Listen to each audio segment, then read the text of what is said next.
welcome to the show. This is my take on reality, and many of you have called in, wrote in, or requested that I review and react to the Pop Psyche Mykelti Tony interview. That's what I'm doing here. I'm going to give my reaction, my honest take, my perspective, and my thoughts on some of the issues that I saw arise during the course of that conversation. Now, again, this is not a hit piece on Pop Psyche and the Pop Psyche team or Mykelti and Tony. This is merely my observations on some of the conversations that we're having. Like if I was sitting at the next table, the two of them were talking, or the four of them were talking, and I'm at the next table listening in, this is what I would be thinking if I was listening to this conversation or observing this conversation.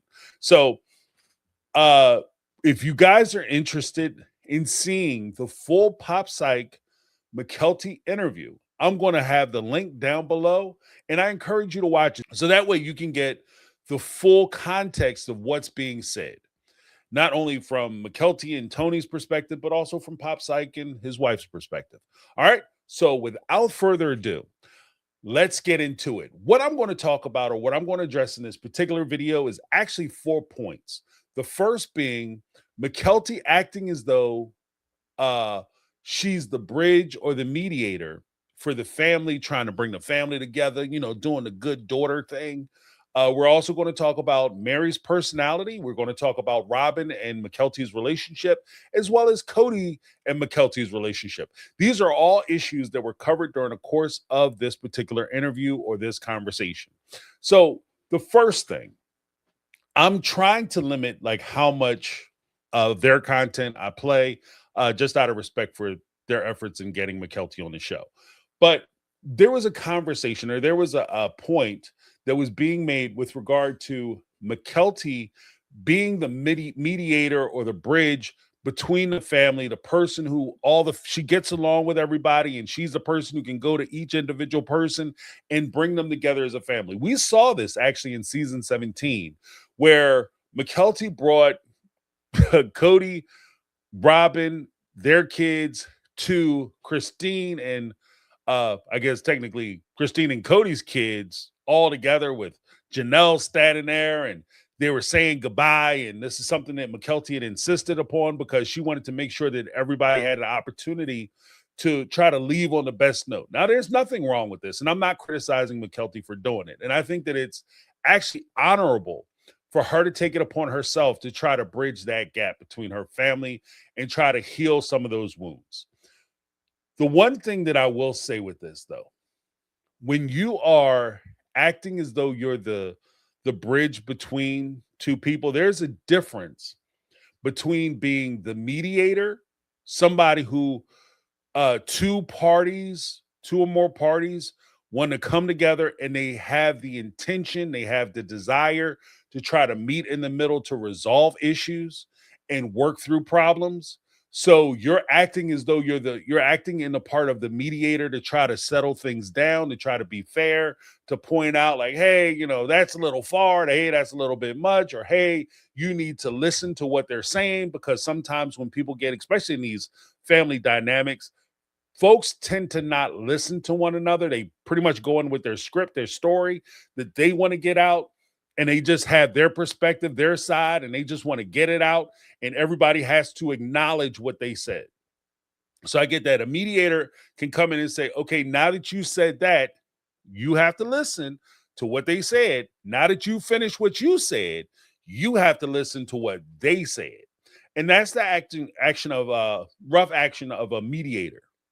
The problem is that if you have sides who get comfortable with you bridging the gap, then what can happen is, instead of them having the desire to try to work things out amongst each other so that they can get into a better place, they get comfortable with the idea of just picking up the phone and talking to you, and you relaying whatever it is they want to say or whatever it is they want to do to you to go tell the other person.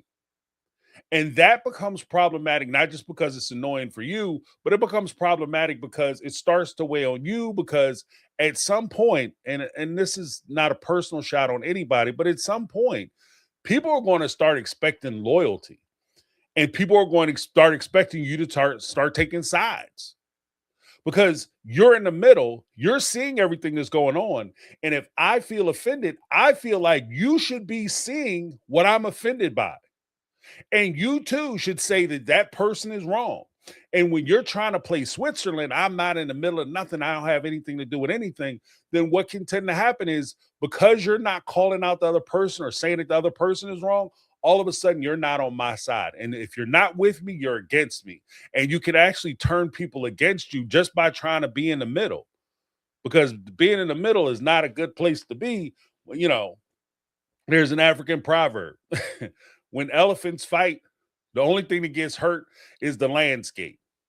And, you know, in this particular case, there's a potential that Mykelti's ass could end up being grass. You understand what I mean? So, with that, I would be very hesitant, especially volatile groups where they are really, really against one another. They're really having a difficult time seeing eye to eye, and it's very tumultuous. It can be very difficult for you to be in the middle of that and stay clean. So that was my one perspective on the idea of her being the mediator. I think it's commendable that she wants her family to be together and she wants everybody to work out. I think that that's absolutely commendable. But I'm just, the only thing that would make me nervous is the fact that when you get in the middle, sooner or later somebody's going to ask you to start picking sides. And maybe that happened, maybe it didn't. The second thing, she was asked about her relationship with Meri. And Meri is one of those people or cast members who is liked. People who don't like Meri don't like Meri, but people who love Meri love and support Meri. So it's a very weird place. And both Christine, Mykelti, and I do believe Maddie at some point said that their relationship with Meri has been very taxing. And I get that. So let's listen to Pop Psyche's wife. I forget her name. Her name is escaping me right now. She asked Mykelti, what is your relationship with Meri? And I think good question, because everybody wants to know. Inquiring minds wants to know. So let's take a listen to what Mykelti had to say. She says that both her and her mom don't want to come out and specifically say or label or categorize Meri a certain way by saying that she's this type of person. And they're very careful about that. So let's get into that a little bit, because I do have a reaction on that as well. Meri's personality is very hard. She's a very aggressive personality, not physically, but like go in, get it done. Doesn't matter your age, doesn't matter your capabilities, it doesn't matter when she asks. You go in, you get it done. If you complain, you get in big trouble. If you don't do it exactly to her specifications, you get in big trouble. If you have questions about how to do it better, you get in trouble. If you didn't do it in a timely manner, you get in trouble. So there were a lot of like, she was very, very hard and she was very strict, and she tended to pick on me a lot, more so than the other kids. I couldn't tell you why. Well, let's talk about it. Okay. First and foremost, I want to make the observation that a lot of times when you have these types of relationships, especially whether you're talking in family, familial dynamics, you're talking family, family court, you're talking domestic relations, you're talking to somebody in authority, or you're appealing to audience members or fans of a show, and you tell your story. In many cases, we have to observe, and I recognize that there are micro aggravations and there are macro aggravations, right? There are things that somebody does on a day to day. Every time you look at them or talk to them, they say something slick.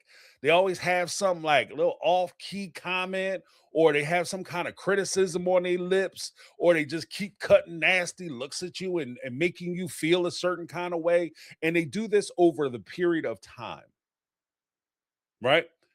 This becomes very difficult to explain to other people why your relationship with that person is difficult or hard.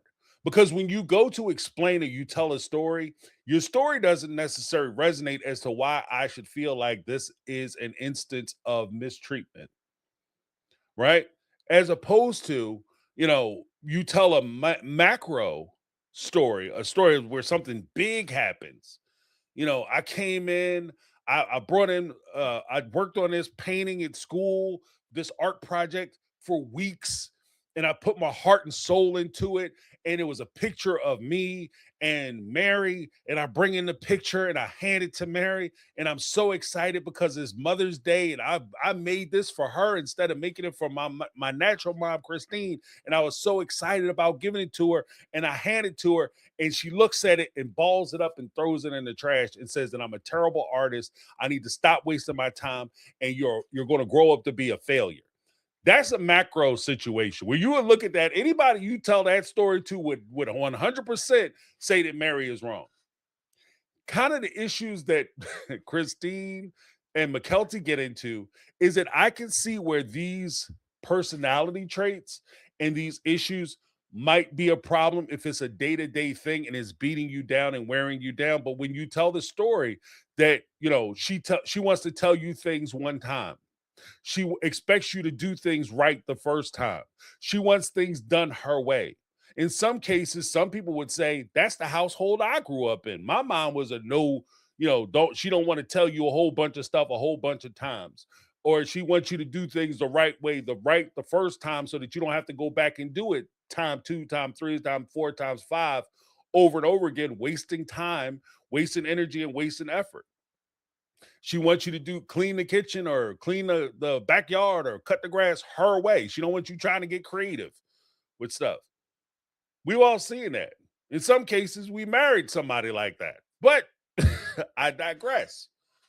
This is, you know, type A personalities. I've had jobs where I've worked, you know, especially in corporate situations where I've worked with people who have type A personalities. So I'm very familiar with these type of people. They're very difficult to deal with. In fact, that was one of my specialties is that I was a person who could deal with these type A personalities. So a lot of times some of my colleagues and people I work with couldn't deal with these types of folks. So they would send me in to deal with these types of people. Bully for me, you know, it sucked for me a little bit, but I understood why, because they are very difficult to deal with. And if I came back and told you some of the things that which was going on at the time, the micro annoyances that they provided for me, you would look at it and say, James, I don't understand why you so mad. What are you so bitter about? I don't understand. And instead of trying to say that they were mean or they were nasty or they were uh abusive or whatever the case may be, I would just simply say that they were jerks or they were assholes and leave it at that. And I think that that's fine. Like I think that there's a point where we all have to acknowledge that it's enough if you don't like Meri, if Christine doesn't like Meri, Mykelti, Maddie, you guys just don't like her as a person. That's fine. You don't need a story. You don't need a story or description or she did something terrible. It's fine for you not to like people.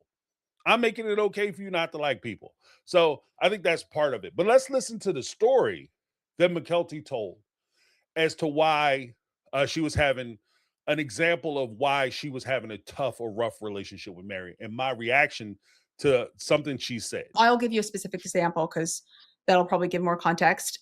So one time in Wyoming at the dinner table, she's taking care of us. My mom's off working one of her night shifts at the museum. Janelle's working late. Dad's traveling somewhere for some sort of thing with a sales company, whatever. So Meri's got all of his kids. She's feeding us dinner. I'm probably about seven at the time. Hunter's about 8 months younger than me. Maddie's 8 months older than me. So we're all pretty close to the same age. Aspen's a year and a half older than me. We're all sitting at the dinner table eating our food. If Meri cooked something, by the way, it was disgusting. Always nasty. Yeah. Gross. Don't eat Meri's food. It was not fun. Side shots. But we were kids. We were teasing. We were eating dinner, so we were sticking our tongues out at each other. And she told us to stop doing it, and obviously we're kids. We're going to keep doing it. We're sticking out our tongues at each other. There's nothing wrong with that. So we keep doing it. She keeps telling us to stop. And then finally, after I do it one more time, she screams at me specifically, Mykelti, I told you to stop. You're done. She grounds me from finishing dinner. I have to leave the table. The rest of the kids stay at the table. and they can keep eating, and I can hear them giggling, and Meri's still yelling at them to stop sticking their tongues out. But I'm sitting in a corner with my arms and my head bunched up together in my bedroom. Okay, so listening to this story again, this gets into the thing of what I was talking about, macro versus micro, and how people may take it. There are some people, because I want to be observant and validate everybody's feelings in this situation. One, I want to validate the fact that Mykelti might have felt a certain way. She might have felt picked on. She might have felt like she was singled out, and we'll get into that in a moment. But there's also a point where, if I'm gonna put my devil's advocate hat on, and I look at this situation, some people would look at this and say that she was telling you, she's standing here trying to, guide or take care of multiple children who aren't even, biologically aren't hers, but she's taking responsibility for because everybody's a mother in the family, right? But she's taking responsibility for me. She's dealing with multiple children. And the thing is that when you're dealing with multiple children, you have to be careful about how much you let go. So she's trying to control a situation that can unravel very quickly if you let a table full of kids do whatever they want, especially at dinner time. I remember when I was a kid, we didn't play during dinner. Like, that was not a thing. We didn't play at the table. You could talk, you could conversate, you could argue, you could fuss and fight, but you can't talk, you can't play at the table, especially over a meal, right? Now, in fairness, I get it, because my mother, I can cook. My mother taught me how to cook, and my mother could burn, baby. She could cook her ass off. So I didn't have an issue where her food was nasty and disgusting and we couldn't palate it, right? But I am familiar with households where the families, parents couldn't, they weren't that good in the culinary, as far as culinary skills. And there's something to be noticed about this, is that a lot of times we focus so heavily on how kids take things and being careful about how we deal with kids and their personalities and how they feel about things, that sometimes we forget that parents and adults are people too. They have feelings too. And as a person who prides himself on being able to put a meal together, it would hurt my feelings if I do the best I can to put a meal together, spend my money, my time making a meal. I put it together and I put it in front of somebody and they turn around and tell me my food is nasty. That's going to hurt my feelings. So that might already set things off the wrong way. Now, as a parent, does that give you the right to take it out on your kids because they say it's something you don't like? No. But I'm just saying that, putting things into perspective. I also think that there's a point where Mykelti asked the question.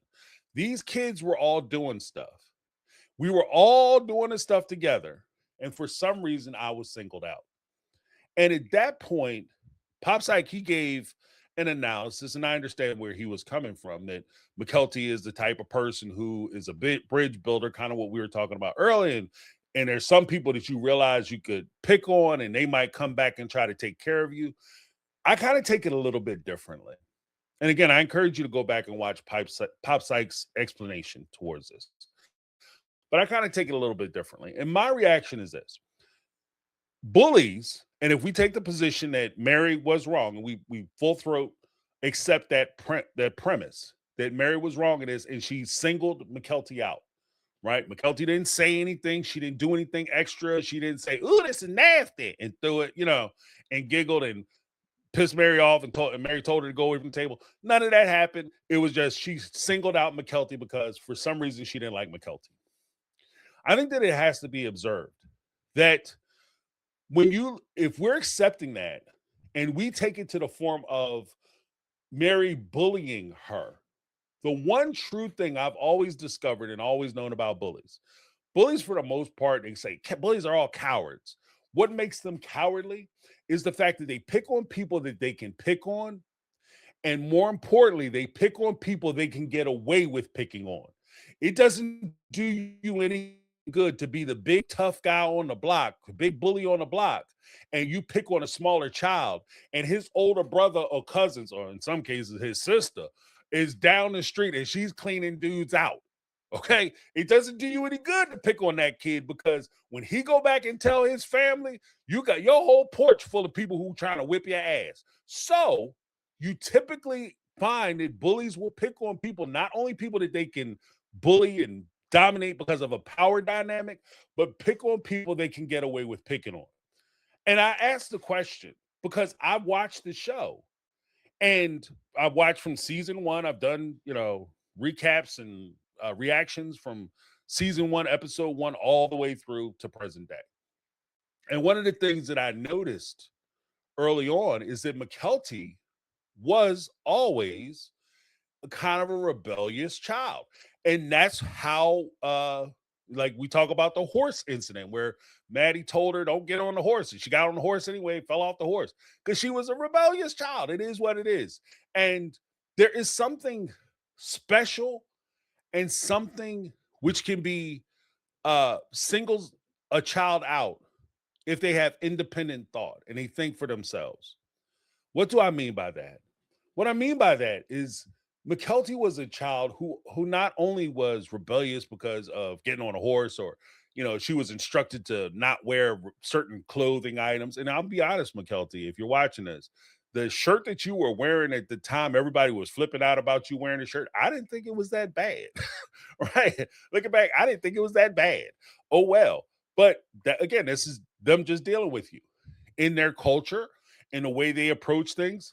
That was completely inappropriate. It stepped outside the lines. They weren't comfortable with people stepping outside of the lines. Understanding and respecting the culture they come from. Utah and Mormon culture, where people are typically prescribed to be, carbon copy, cookie cutter type folks, and they want everybody to be the same. When you step outside of that perfect little aura, then you might get targeted. Like in was it American culture, we like to stand out and be individuals, where in certain other cultures, the nail that stands up is the nail that gets beat down. So in that case, you might have been targeted because of that. There could also be the instance, and I'm just merely making observations. It could merely be the observation too that Meri was dealing with kids from women who were with her husband, who she considered her husband, basically invading the family, and they were able to provide to the family something she could not, which is children. And she's forced to deal with those children. Those children are up in her face. So she's angry about that. And then you have a child that you can pick on and get away with picking on. Because if somebody were to come back and you were used to, and even your mom was used to talking to you about you standing out or saying things or things that come out of your mouth or how you act, and you're not acting like everybody else, bullies tend to pick up on stuff like that. And so you can get targeted.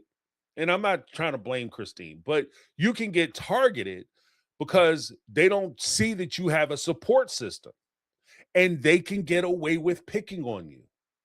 And I think that that's probably closer to why Meri may have singled you out more so than she thought she could pick on you and you would come back and be nice to her, because she's a parent. And I remember old school rules. Parents weren't playing that, I'm trying to be your friend. Like, that's a new thing where parents are trying to be your buddy. So parents weren't really expecting, if I got to be nice to you and curtail to you and try to be your friend, and I'm only going to pick on kids I could pick on because I don't want to upset a kid, because then they won't come back and be my friend. Back in the day, parents didn't care, so I think that that's part of it too, is that when it comes down to it, Meri was potentially, because I wasn't there, I'm not sure, I'm just taking your word for it. But Meri could have picked on you because you were unique. And if I'm going to be honest, some of the things that kids do, I've always liked unique kids. I've always liked unique people. Even when I was a kid, I like hanging out with kids who were free thinkers and people who could think outside the box or didn't think like everybody else. But I do notice that because I could walk in both worlds, I could be with the very popular kids or I could be with the outcast kids. I was friends with everybody and I could walk in both worlds. What I did notice is that kids who tend to walk their own path were oftentimes targeted because they walked their own path. They had creativity. And I even kind of touch on the creativity aspect because it's some early on, you were talking about Mykelti was talking about getting into fashion. So I recognize that, you may have had that creative spirit, that think outside the box spirit where you kind of went on your own. And that when as you get older, that makes you a unique, interesting person. But when you're a kid, it could make you outcast. I'm going to leave it right there for now, but please come back for part 2 where we discuss Mykelti and her relationship with both Kody and Robyn. And trust me, not only is it interesting, but it gets a little spicy. But for now, that's my take. I'm James, and this has been my take on reality, and I'm out. 'Cause I've been living life right like